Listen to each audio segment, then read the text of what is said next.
When you hear the word Hemi, you probably think of Chrysler's legendary V8s, big, loud, and brutally influential. But what if I told you that Chrysler didn't invent the Hemi? A Hemi engine uses a hemispherical combustion chamber, a design that improves airflow, increases efficiency, and unlocks more horsepower. While Chrysler made Hemi a household name, European engineers were already experimenting with this concept long before American muscle cars roared onto the scene. Welcome to Motor Kingdom. In this video, we're uncovering 10 European Hemi engines, some of which helped shape automotive history, but have been forgotten over time.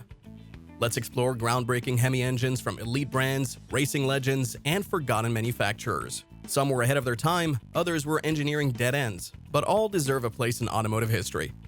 But first, hit the subscribe button so you can stay up to date on all our latest videos. In the early 20th century, European automakers were pushing the limits of engine design, and one of the most overlooked pioneers was a Belgian company called Pipe. Founded in 1898, Pipe was known for building luxury automobiles that catered to European royalty. But in 1905, they introduced something truly ahead of its time. One of the earliest automotive Hemi engines, the Pipe 15CV. The 15CV refers to its tax horsepower rating, a system used in Europe at the time. While exact displacement figures vary, this large displacement engine utilized hemispherical combustion chambers to improve airflow and combustion efficiency. The result was a more reliable and powerful engine, an engineering marvel for the era. The 15CV wasn't just a luxury car engine. It also made its way into early racing models, demonstrating impressive durability. While Pipe as a company eventually faded into obscurity, this engine helped set the precedent for hemispherical combustion chamber designs. Pipe's high-quality automobiles were so prestigious that they became a favorite among European aristocracy, including Belgian royalty. Even if the company is now forgotten, its influence on engine technology remains undeniable. By 1907, Grand Prix racing was the ultimate battleground for automotive engineering, and Italian automaker Fiat came to dominate with a revolutionary machine, the Fiat 130 HP Grand Prix. This wasn't just another race car, it was an engineering masterpiece that redefined performance and gave birth to one of the most powerful Hemi engines of its time. Under the hood sat a monstrous 16.3-liter four-cylinder engine, an almost unimaginable displacement by modern standards. Producing 130 horsepower, this engine featured hemispherical combustion chambers to optimize airflow and fuel burn, giving it a massive edge over competitors. Fiat's Grand Prix cars, powered by this engine, completely dominated the 1907 racing season. The performance was so overwhelming that rival manufacturers accused Fiat of bending the rules or outright cheating. But the real secret was the advanced Hemi head design, which significantly improved efficiency and power output. This engine's dominance forced rival automakers to rethink their engine designs, sparking a wave of innovation in motorsports. The Fiat 130 HP Grand Prix didn't just win races, it changed how performance engines were built. In 1913, Peugeot engineers set out to build a race-winning engine that would shake up motorsports. To make this idea a reality, they built the Peugeot L76, a groundbreaking power plant that featured a hemispherical combustion chamber and dual overhead cams, a first for race cars. The L76 was a 7.6-liter inline-4, producing impressive power for its time. The use of hemispherical chambers improved combustion efficiency, while the addition of DOHC technology allowed for better valve control, making this engine decades ahead of its competition.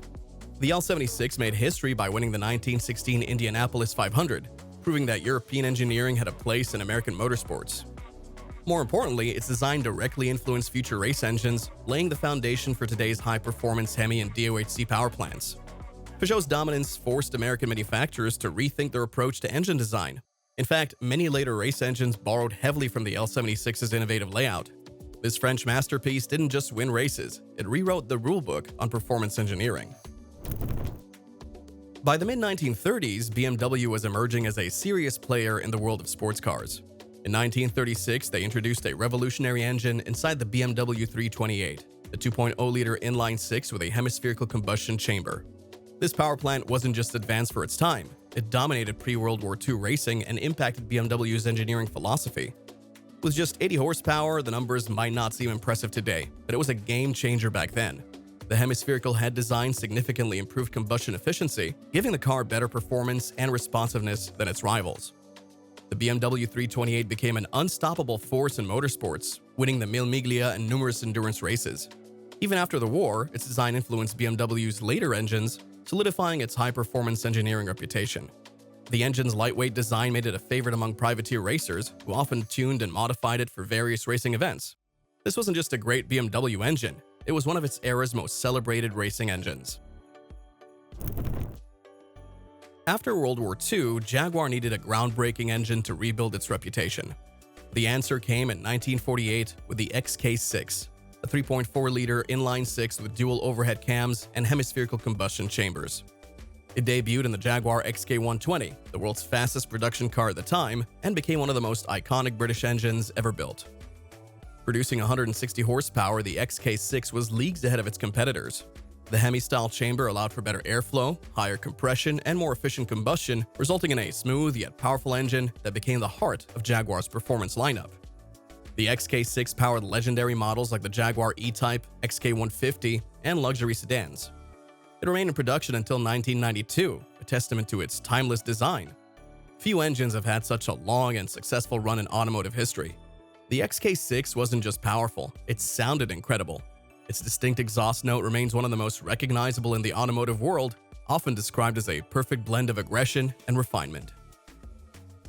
In the late 1950s, Daimler, then a British luxury car manufacturer, decided to experiment with a compact, high-revving V8.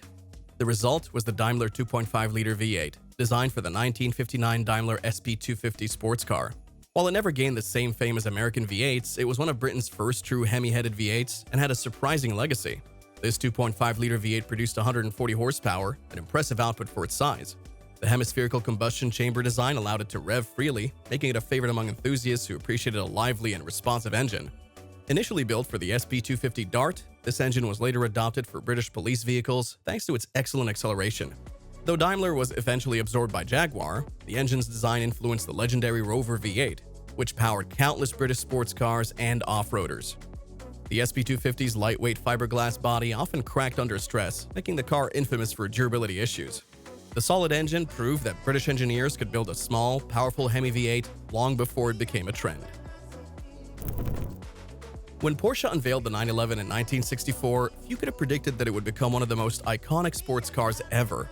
At the heart of this masterpiece was the 2.0-liter flat-six engine, an air-cooled marvel featuring hemispherical combustion chambers, a key reason for its impressive performance and efficiency.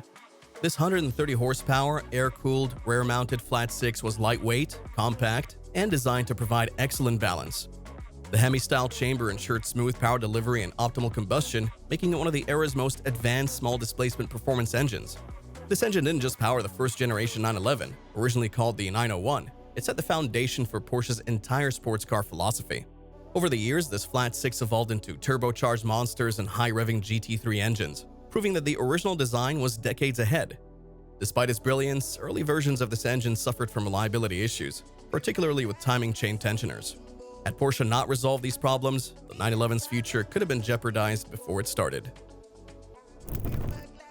In the 1950s, Czechoslovakian automaker Tatra developed one of the most unique Hemi engines ever built, an air-cooled, rear-mounted V8. Designed for the Tatra 603, a luxury sedan reserved for government officials, this engine was an outlier in the automotive world. At 2.5 liters, this V8 produced 100 horsepower, a respectable figure for its time. Its hemispherical combustion chambers improved fuel combustion, while air cooling eliminated the need for a heavy and complex radiator system. The Tatra 603 was a favorite among Communist Party elites, and its V8 engine remained in production until the 1970s.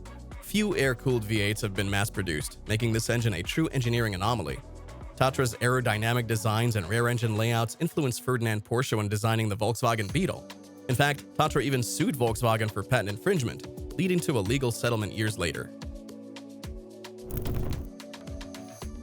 In 1979, Giuseppe Buso designed what would become one of the most revered V6 engines in automotive history, the Alfa Romeo Buso V6. Featuring Hemi-inspired combustion chambers, this engine combined raw power with one of the most soulful exhaust notes ever heard in a production car. The Buso V6 debuted as a 2.5-liter, 150-horsepower engine in the Alfa 6 sedan. Over time, displacement grew to 3.2 liters, producing up to 240 horsepower. The Hemi-like chamber improved airflow and combustion, making this engine as smooth as it was powerful. The Buso V6 powered legendary Alfa Romeo models like the GT V6, 75, and 156 GTA. Produced until 2005, it remained essentially unchanged for over 2 decades, a testament to its brilliance. Even today, enthusiasts consider it one of the greatest V6 engines ever made. Giuseppe Buso was so dedicated to his creation that he hand-built the prototype engines in his basement. Talk about engineering passion. By the early 1970s, Aston Martin needed a high-performance engine to compete with Ferrari and Lamborghini. The result was the Aston Martin V8, a 5.3-liter powerhouse featuring hemispherical combustion chambers. Debuting in 1972, this engine became the heart of Aston Martin's high-performance lineup for over 2 decades. In its most famous form, the Oscar India Vantage tune, this Hemi-headed V8 produced 390 horsepower, giving it serious supercar credentials. It was big, heavy, and built for raw power, making the V8 Vantage one of the fastest production cars of its time. Nicknamed the British muscle car, the V8 Vantage went toe-to-toe with Ferrari's best, offering a unique blend of brute force and handcrafted luxury. The engine remained in production for an impressive 21 years, proving its durability and engineering brilliance. At nearly 600 pounds, this engine was so massive that mechanics jokingly called it the Brick. But despite its weight, it delivered astonishing performance, cementing its place in Aston Martin's history. While Chrysler may have popularized the Hemi name, these 10 European engines prove that hemispherical combustion chamber technology was pioneered and perfected across the Atlantic. From pre-World War II racing legends like the Peugeot L76 and BMW 328 to high-performance monsters like the Buso V6 and Aston Martin V8, European automakers constantly pushed the boundaries of engineering. So this was the incredible diversity of Hemi-powered engines, ranging from tiny inline-fours to massive V8s, from luxury limousines to track-dominating sports cars. Each power plant plays a crucial role in automotive innovation, even if they don't always get the recognition they deserve. Which of these engines surprised you the most? Drop a comment below and let us know. And if you enjoyed this deep dive into forgotten Hemi history, don't forget to like, subscribe, and hit the notification bell to stay up to date on the latest automotive content.